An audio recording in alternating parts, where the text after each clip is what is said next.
Hey you, and welcome. My name is Mike, and in this whole video we're talking about what we usually talk about. I don't know what kind of intro that was.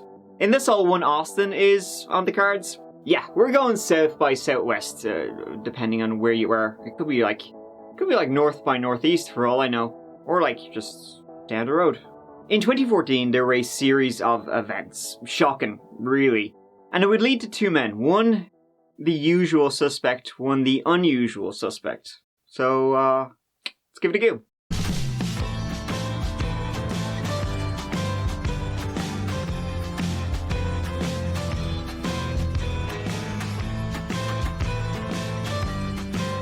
If you live in Austin, and, I don't know, maybe you do, in the northern part of the city, you might be familiar with a nice, quiet little old neighborhood. It's actually that quiet that deers run around it at night. Name of Tamarack Trail. It was on Tamarack Trail that 53-year-old Kathy Blair lived. Kathy was from Burbank, California, and was as musical as they come. That was in fact the reason she moved to Texas 20 years from 2014. She was there to serve as the very popular director of the Christian Choral Society of Austin after getting her master's in vocal performance at the University of Texas. Kathy had two children, Hannah and Joseph, two divorces, and on the 5th of December, early 6th, 2014, Tamarack Trail was a very dark place to be. Literally, because, well, you know, and figuratively. That night, the 5th of December, Kathy's son Joseph was staying with his mom on Tamarack Trail. Joe was in the Navy. As he was waiting assignment, he was chilling with the Elwyn, and that night, he was out and about. He went up to meet some of his buddies for a few sups on the town. When he came home early the next morning, well. Hey, I need you to come to my house right away. What's happening there, sir? I think my mom is dead. There's a lot of blood. He's been broken and killed my mom. Joe, what's your mom's name? Her name is Kathy Blair. It was a nice, safe neighborhood, not the kind of place you could imagine this would happen. It's the kind of place where you'd be like, someone was murdered on Tamarack Trail. Say again, over, I misheard you. So the police arrived early that next morning to find a very distraught Joe, and as they entered the bedroom, they simultaneously entered a crime scene. Drawers had been pulled out, ransacked. Thieves had gone through her bedroom searching for valuables, while Kathy Blair bled out on her bed. They could tell because there was blood on the light switch, indicating it had been turned on after the fight.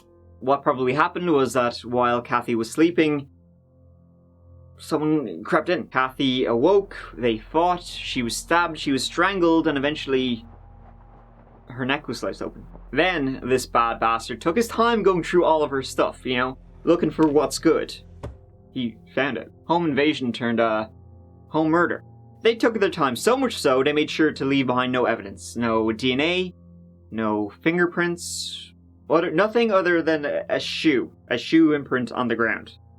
But there was nothing to point out, you know, whose foot that shoe was on. Well, that's not quite true. Okay, I'm telling fibs. Because that night, somebody else happened to be on the road, too.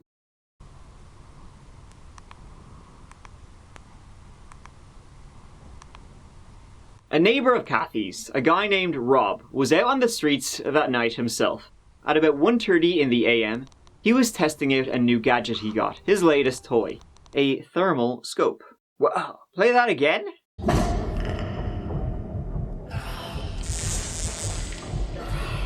Yeah, that's about right. As he was having a goo, just lounging around in the middle of the road near Tamarack Trail, he saw a car pull up and a fella get out. This guy then walked toward Kathy's house.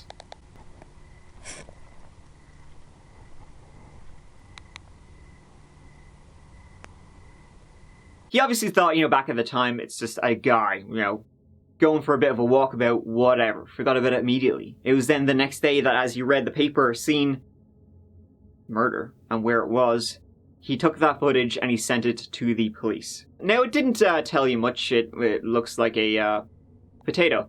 But hey, you know, they got the car type at the vaguest, and they know it's a man, and hey, they got a walking type, so better than a kick up the arse. So the investigation continued. Wasn't really going far. And it wouldn't, not for 9 whole days. Because on the 15th of December 2014, it happened again.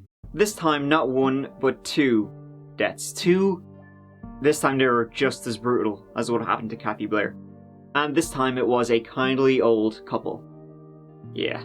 Sydney and Billy Shelton lived just a couple of blocks away from Kathy. Sydney was 85 years old, Billy 83 years young. They had been married for 64 years, had 3 children, 3 grandchildren, and 3 great-grandchildren. I swear to God I wasn't doing that for fun. And they had spent their lives working for the University of Texas at Austin. They had been retired since '89 and were living the good life at this point. However, they were getting on a little bit and old age was catching up with them. Unfortunately, someone else caught up with them first. That morning, a home nurse, she was doing the rounds, she arrived up at the Sheltons and saw that the front door had been broken in. Once again, in the bedroom, you got a ransacked room, jewelry taken, stolen, and well, 2 dead this time, with a knife was sticking out of one of their eyes. They both had been beaten and stabbed to death. In fact, it was a lot more violent than Kathy's case. Upon walking in, the investigators immediately, this is looking deja vu. 2 houses within walking distance of each other, both ransacked, occupants murdered, occupants vulnerable. So, that means there's a big brave boy out there picking on sleeping women and the old and infirm. Big brave boy who, now, could be a serial killer. Now there was worry on the police's part. You know, I heard, once they pop, they can't stop. They looked into all avenues connecting the victims and found none. It was 3 weeks, however, after after Kathy's murder, that somebody tipped into the police, racking our brains here, thinking of anything odd, weird, last while.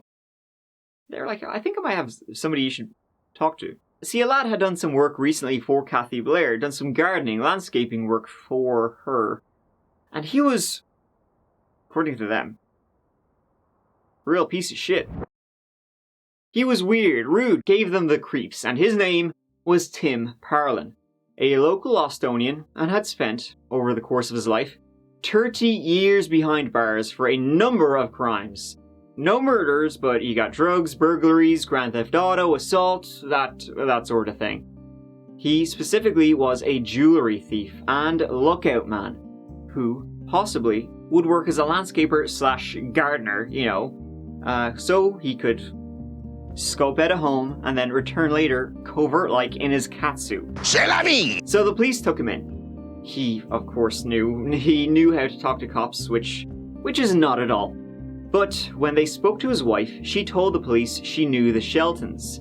She also allowed the police to search the motel room they were staying in, and inside they found this, a receipt for a pawn shop. It was for a gold nugget pendant, and it belonged to Kathy Blair, and it was pawned the night she was killed.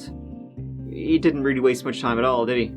From there, the police made some connections. See, in the Predator film, it's a sedan that drops off the killer. Tim drove a van, but his sister, also in Austin, had a Toyota. They tracked that car down and found traces of dried blood inside, and testing revealed it was Kathy's.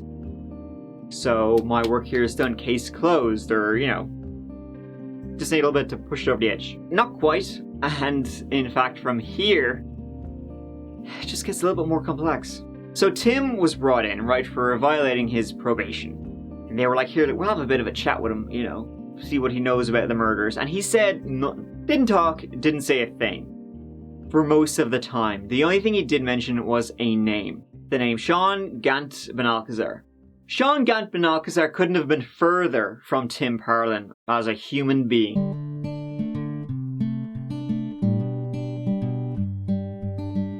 He had no criminal record at all, lived in Galveston, an almost 4-hour drive away. He had a degree in microbiology and had been a high school science teacher. It didn't even seem like these two would be Facebook friends, never mind in cahoots or something like that. Sean went in to be interviewed by the police, and he said he barely knew Tim. The reason they did know each other was that Sean's sister was dating Tim's nephew. But he had been in Austin during the time of the home invasions, and he had been staying with Tim. Go see the cops here. Alrighty. We're investigating a murder in Austin, and in particular, we're looking at Tim Parlin as the person that we believe committed the murder. Well, he didn't tell me anything about his past, and I'm starting to feel like he set me up like a patsy. I'm curious because I'm completely in the dark on this. Who was murdered? He finally did admit he had been in the car when this footage was taken. So where are you sitting in the car? Passenger seat. He said he was in the passenger seat. This passenger seat. Came back with a sack, had blood on it, threw it in the passenger floorboard, and I took a peek at it, had jewelry in it, and I didn't want anything to do with it. When did you figure out that it had something to do with the murder? The fact that it had blood on it was not a good sign. As they spoke to this high school teacher, eyeballed him, a few things kind of stuck out about him. A few things caused raised eyebrows. When he walked like this. He was also wearing shoes that matched the impression found at Kathy's house. So was it the guy who definitely seemed like he would do something like what happened, or this guy? Continually speaking to him, he said he did go in. He did go in the house. Then he said he went in and took shit, but he didn't kill her. Tim must have gone back in and taken her life. I turned on a couple lights in rooms where I didn't see her. Maybe he went back, I don't know, but I didn't kill her. And he kept telling me he wanted me to kill her, but I didn't. She didn't surprise me or anything like that. She never woke up. Obviously something happened. I didn't say anything about it, and I didn't want, to get caught up in this. They immediately called bullshit on that because there was blood on the light switch, and he finally admitted it. But of course it was an accident. She woke up, she lunged at me, grabbed the knife, started trying to wrestle it out of my hand. And then it was a struggle, and I stabbed her in the neck. I didn't even want to do it. I was trying to get the jewelry without doing it. And then, get a load of this, he didn't even get paid for his hard work. Tim took all the jewelry they stole and pawned it himself. Poor old Sean didn't get a dime. You didn't get to keep any of it? No, he didn't give me anything. I got nothing. You're gonna have to ask him where he fenced it. However, regarding the Sheltons, nothing was coming out of him. He was arrested. Let's face it, in Austin, Texas, the possibility of being murdered by a stranger is very low, and that's why these violent crimes and these violent homicides has really shaken the foundation of our community.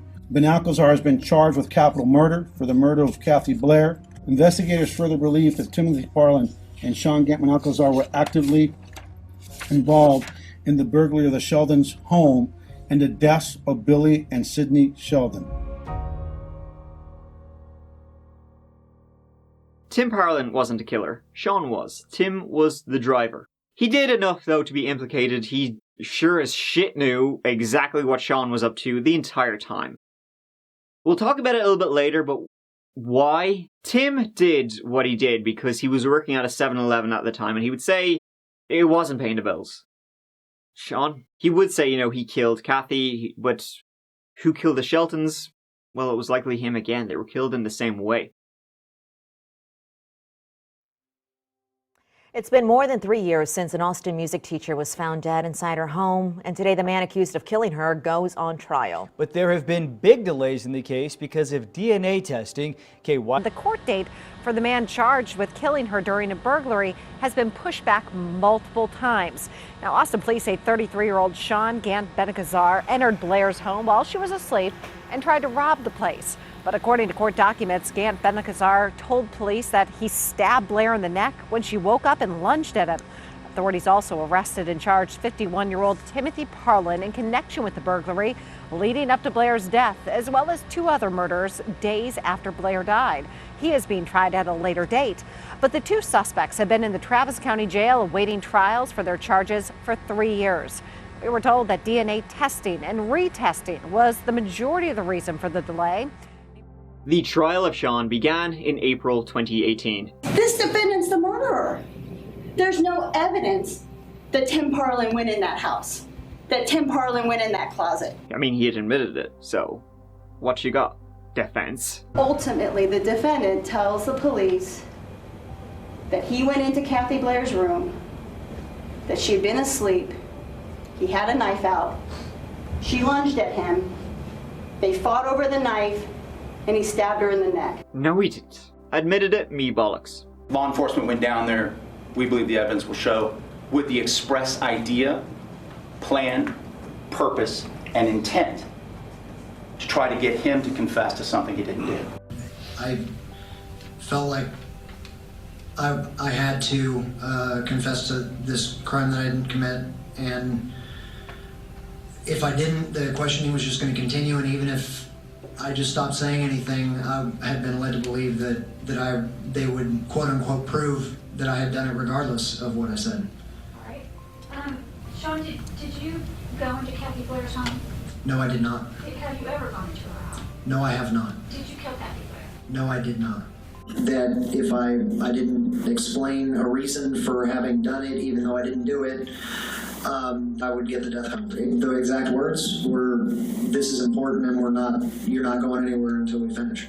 The defense said the interview was coerced. Every second that was not recorded was the cops threatening Sean and feeding him information that wasn't publicly available. Also, he had taken sleeping pills earlier that day, so he was like out of it. Sure, look at him. He's falling asleep during an interview about whether he's involved in murders. 3 murders! I mean, I hope he was taking pills. Because otherwise he just really didn't give a shit. He was happily pointing the finger at Tim Parlin. The man walked in there to kill her, and to kill her slow and ugly. That's not random.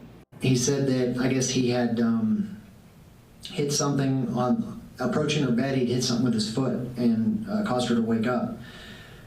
He said that there was a struggle over the knife, and that he stabbed her in the neck, and that she had kicked him, and he grabbed her by the legs and pulled her off the bed. I mean, the story really comes down to pure cowardice. They were both trying to throw each other under the bus for murders, horrific ones, to get petty cash and, jewellery and shite. Eventually, the trial of Sean was declared a mistrial due to one juror holding out. He believed the defense that the interrogation was, bullshit.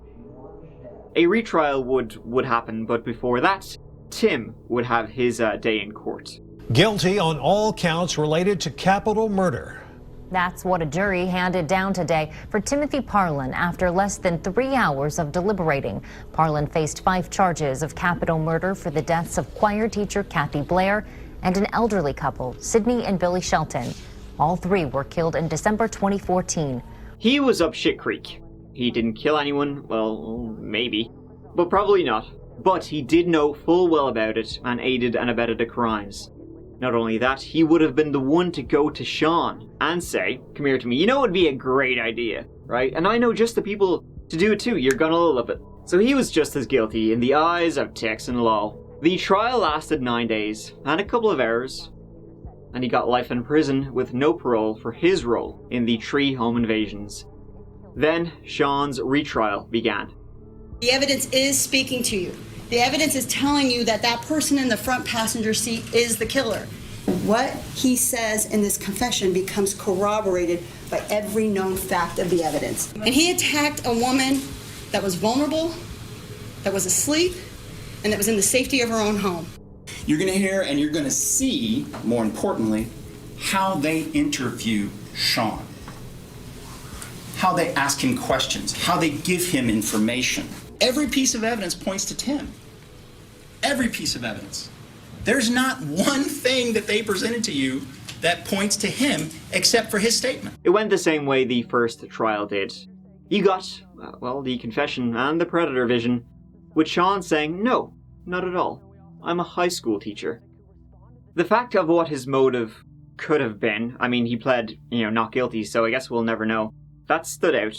and still stands out to me. Why would he do this? He had a good degree. He had worked as a high school teacher, though his teaching days ended in 2013, a year before the murders, unclear why. But he had gotten other jobs. He would go to the gym, play games, lived with his mother near the ocean.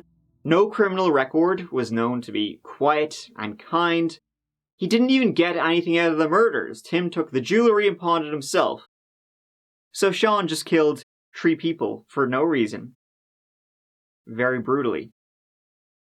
For a guy with no past of doing that, Sean Gant Benalcazar was found guilty during the second trial, and he got life without parole.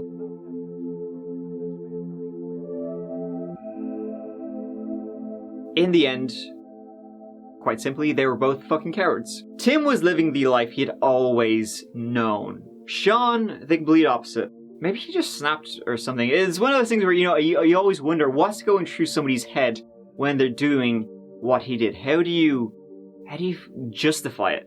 Judging by the trial, they didn't, because they didn't care at all. They picked vulnerable people. They could easily do this too. Unfortunately, those vulnerable people happen to be well loved and sorely missed. Tim and Sean won't be.